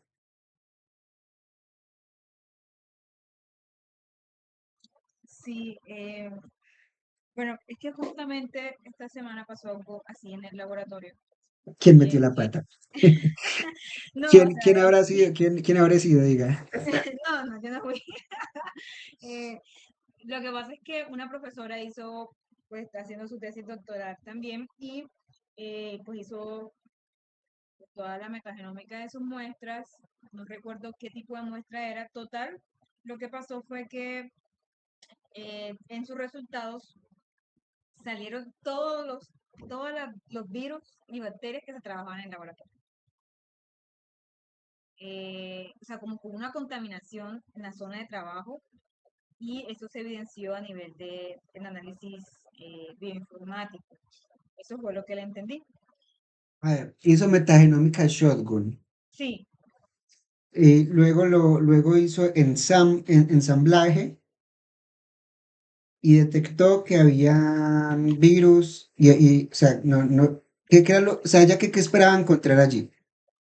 no te sé decir que ella está trabajando con síndrome febril en muestras de humanos, líquido cefalorraquídeo, eh, y pues ella encontró pues todo eso, o sea, por ejemplo, ya trabajamos con influenza, eh, trabajamos pues más que todo con todo lo que son enfermedades transmitidas por vectores.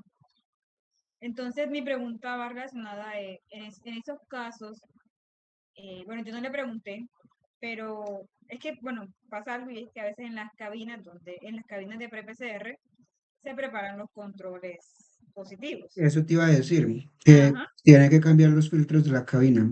Esos son los filtros de la cabina. Casi siempre que ocurren Ah, esas ok. contaminaciones, son los filtros de la cabina. ¿Hace cuánto no los cambian? No sabes. No sé, no nada. Solo sé que están las lámparas UV funcionando. Eh, pero lo que quería preguntarte es, en esos casos,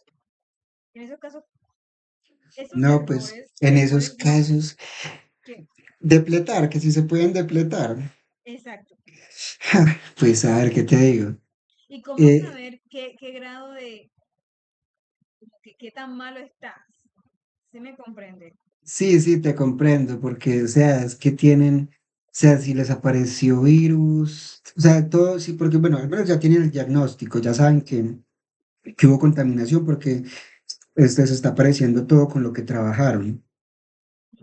Pero el tema es, no, pues eso ya es un manejo se está dando un manejo, primero, ¿dónde están guardando las muestras? Segundo, la cabina, y, pero bioinformáticamente, no, no, o sea, es que como, pues se podría hacer algo y es ver, obviamente, hacer un estudio de caso. Ese estudio de caso básicamente consiste en que tú vayas a la literatura y mapees especies, o bueno, taxones. Tú has visto que tú tienes un tax ID en cada una de las muestras cuando tú ves un taxa.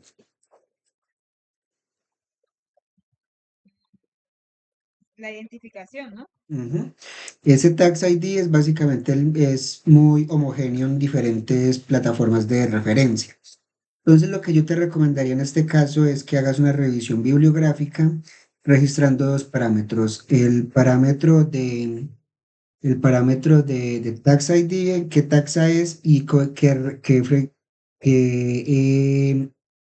frecuencia relativa tiene ese taxa en la muestra.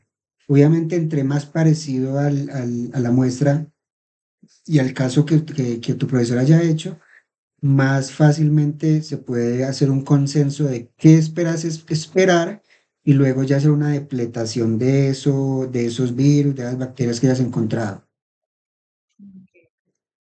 Y pues, o si no, pues utilizar otra base de datos que no tenga tanto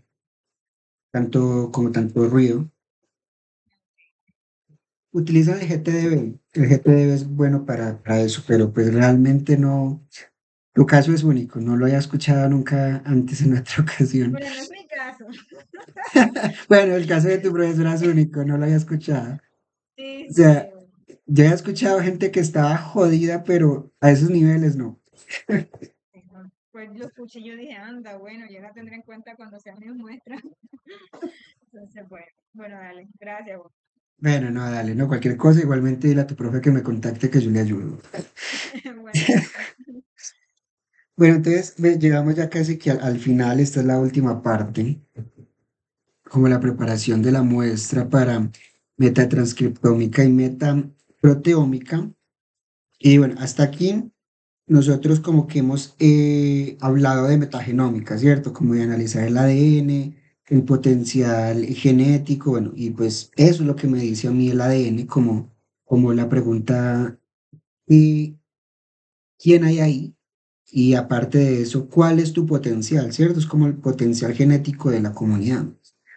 Pero la metatranscriptómica, pues digamos como que da un pequeño paso más allá. Y lo que hace la metatranscriptómica es que captura el ARN de toda la comunidad que estamos viendo. Y el ARN, o más precisamente ARN mensajero. ¿Y qué hace el ARN mensajero? Pues justamente me está diciendo qué está haciendo ese grupo en ese momento, eh, o hacia qué lugar se está moviendo ese grupo, ¿no? Entonces, en los libros de referencia que he consultado, pues que yo he consultado a lo largo como de aprender esta disciplina, se describe como una aproximación que informa qué genes están siendo como expresados por la comunidad en conjunto, y además que me permite a mí perfilar como la expresión génica comunitaria. ¿Y por qué le soy tan incidente en esto? Porque pues es muy fácil como decir como que no, ¿qué está haciendo la comunidad? Y ya no. O sea, una comunidad puede hacer muchas cosas dependiendo de qué entorno tenga o qué cambio esté en ese momento. Por ejemplo, el quorum sensing es, es, es una cosa increíble, y el quorum sensing puede cambiar en cuestión de segundos. El quorum sensing puede a mí darme puede decirle a la comunidad que haga cierto tipo de, de proteína, y en otro segundo que haga otro. Entonces es muy dinámico. Entonces por eso es como hacerle una perfilación, una perfilación, pero en ese momento. Puede ser que en 2 horas no esté igual o en 3 horas no esté igual. Entonces, por eso hay que controlar muy bien las variables y en qué momento se toma esa muestra. Normalmente eso implica que para prospecciones se esté ya secuenciando, bueno, o se esté tomando la muestra cuando ya se esté viendo un efecto activo preciso, ¿cierto? Como que digamos, como que la bacteria ya está excretando sus compuestos malos o cierto hongo ya está excretando sus antibióticos o sus polisacáridos. Y de hecho los hongos es un ejemplo perfecto. Los hongos dejan de ser patógenos una vez se aíslan. Si ustedes han visto son como las ranas venenosas. Las ranas venenosas obtienen su veneno de los animales que consumen. Y incluso algunos otros animales, cuando están en aislamiento y dejan de comer ese tipo de dieta, dejan de ser venenosos. Lo mismo pasa con los hongos. Los hongos dejan de ser patógenos cuando están en un medio de cultivo. No todos, pero sí la mayoría. Entonces, por eso les digo, el ARN mensajero es un tema un poco abstracto. Por eso hay que tener en cuenta en qué momento se está tomando. Porque, por ejemplo, si yo quisiera estudiar, por ejemplo, la expresión de un cáncer, ese cáncer no puede ser tomado con biopsia. Necesita y tampoco todas zonas del cáncer se pueden ser tomadas con biopsia, porque hay células que ya no están expresando la misma línea de expresión que otras que ya están en plena, ¿cómo se le dice? En plena, se me va la palabra, en plena expansión o proliferación. Por eso entonces estoy un poquito insidioso en ese pedacito, para que no se confundan cuando vayan a hacer algo sobre este tema. Y bueno, los desafíos adicionales de esto, aparte de saber el momento de tomar la muestra, es el flujo, bueno, o está directamente como en el flujo de este proceso. En el flujo normalmente de la meta transcriptómica, esta ustedes la van a encontrar como RNA sequencing. Yo normalmente me refiero a ella como RNA-seq. No sé, los que ya han estado algún tiempo en el curso sabrán que yo soy mucho de acrónimos. Entonces, en estos procesos el ARN se extrae primero y la contaminación con ADN se pliega ya más o menos con DNasa. Tenemos algunos problemas desde la extracción. Bueno, aparte de los que ya les comenté. Y es que el 90% o más, incluso más, del ARN que yo estoy tomando de la muestra, que ya depleté el ADN con una DNasa, ¿cierto? Y voy a aplicar un filtro. ¿Por qué voy a aplicar este filtro? Porque el 90% del ADN que está en esa célula en ese momento es ARN ribosomal. Entonces, primero, pues tengo mi secuencia, le aplico un filtro para eliminar todo el ADN con ADN-asa y luego el, para remover el ARN ribosomal. ¿Cómo se remueve este ARN ribosomal? Este ARN ribosomal normalmente eh, se hace con kits comerciales como el Ribocero, o también tenemos otro que es el Microbe Express.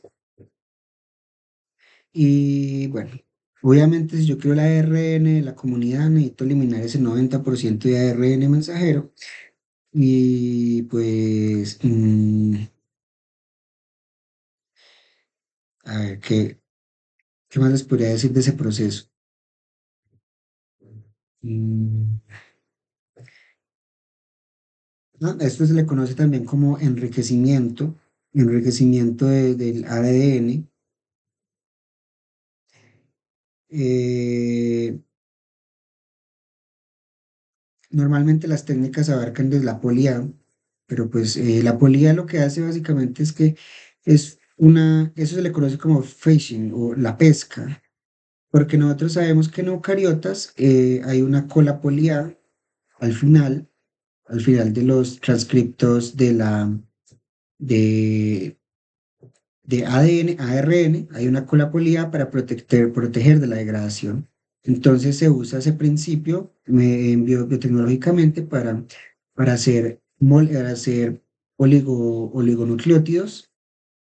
Pueden ser estos oligonucleótidos pegados a pueden ser que estén pegados a alguna esferita o pueden ser que estén en estado sólido. Y lo que hace básicamente son pedacitos que, como ya tienen su timina, entonces se unen fuertemente las adeninas de la cola poliana.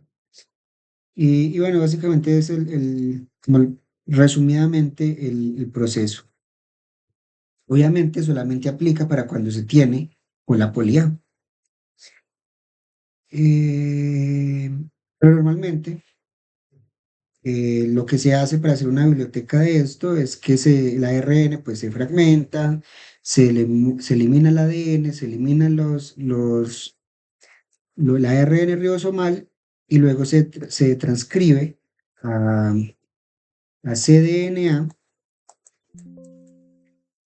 o DNA de una sola hebra y es complementaria o bueno, se pasa al ARN, al ADN para ser ya luego traducido o bueno, ser almacenado como como una copia de ADN.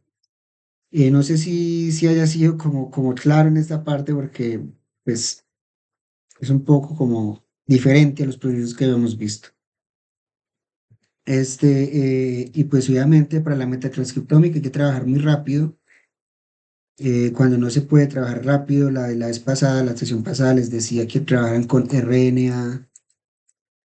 Eh, ahí sí, ¿cómo es que se escribe? No, RNA, sí. No me acuerdo cómo se escribe, pero en fin, la sesión pasada les di igualmente varios tips que dejaron como esta zona un poquito más completa. Y pues bueno, pasemos entonces ya a la proteómica. La metaproteómica es un poco diferente a todo. En esta no vemos como tanto secuenciación ni absolutamente nada. Eh, Lo que hace bueno, si la metatranscriptómica lo que hace es que me perfila la expresión génica comunitaria. La metaproteómica ya examina o ya entra directamente a examinar el conjunto de proteínas presentes en la muestra de diferentes formas. Normalmente es mediante espectrometría de masa. Aquí en esta figura básicamente que resume todo el proceso, aquí se muestran dos lógicas de trabajo. Tenemos entonces un workflow o un flujo de trabajo para descubrimiento, que es esta. Y el objetivo de este workflow básicamente es identificar tantas proteínas como sea posible. Para hacerlo, primero se extrae el proteoma de la muestra, luego se enriquece y se digiere con proteasas. Aquí se digiere con proteasas. Estas proteasas son selectivas para generar unos péptidos cortos, no de ciertos tamaños, y pues estos péptidos ya empiezan a separarse por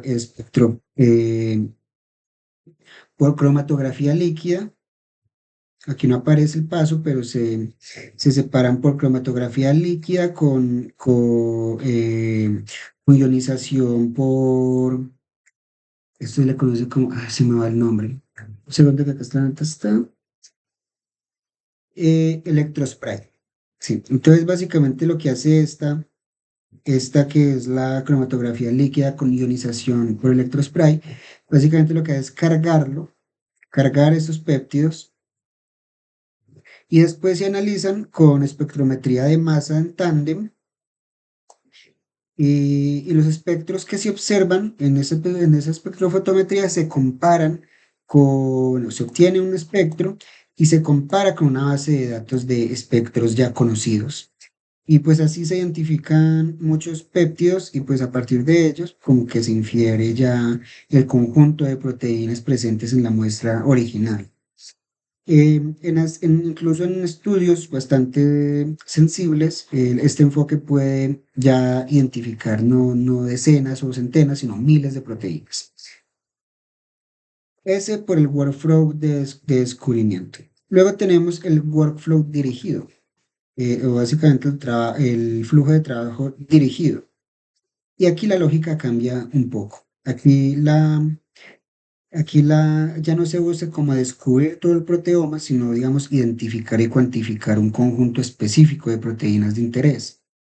En este caso, el espectrofotómetro puede, digamos, como configurarse para detectar como iones particulares que están ya dentro de proteínas como específicas, porque sabemos que los iones son un cofactor muy común, entonces dependiendo de qué cofactor común queramos analizar, pues configuramos el espectrofotómetro para que identifique X o Y cofactor. Normalmente son iones metálicos, entonces por eso se dice que se configura para detectar un conjunto específico de proteínas de interés. Eh, mm, pues justamente es como ¿cómo les digo?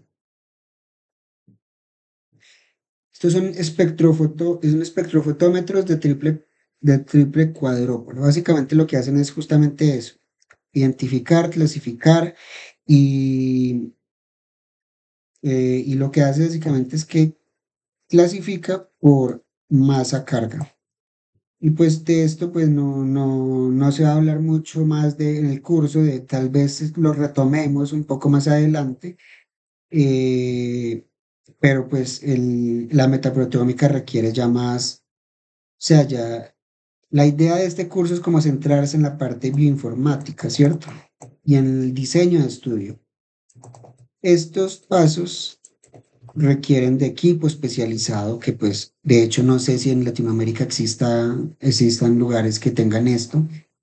Entonces, pues, como que no le voy a dedicar tanto tiempo a esto, primero porque medio lo conozco. He visto, pues no en persona, pero sí he visto por casos de estudio o leer papers de esto, pero realmente no le encuentro aplicabilidad en el curso. Entonces, pues, como que solamente se los traje como para que lo tuvieran en cuenta de que existe, de que se hace mediante estas formas y pues ya. Y pues bueno, este es el final de de la sesión. Nos pasamos 8 minutos, pero iniciamos 10 minutos más tarde. De hecho, más 10 minutos más tarde. ¿Una persona tiene alguna pregunta?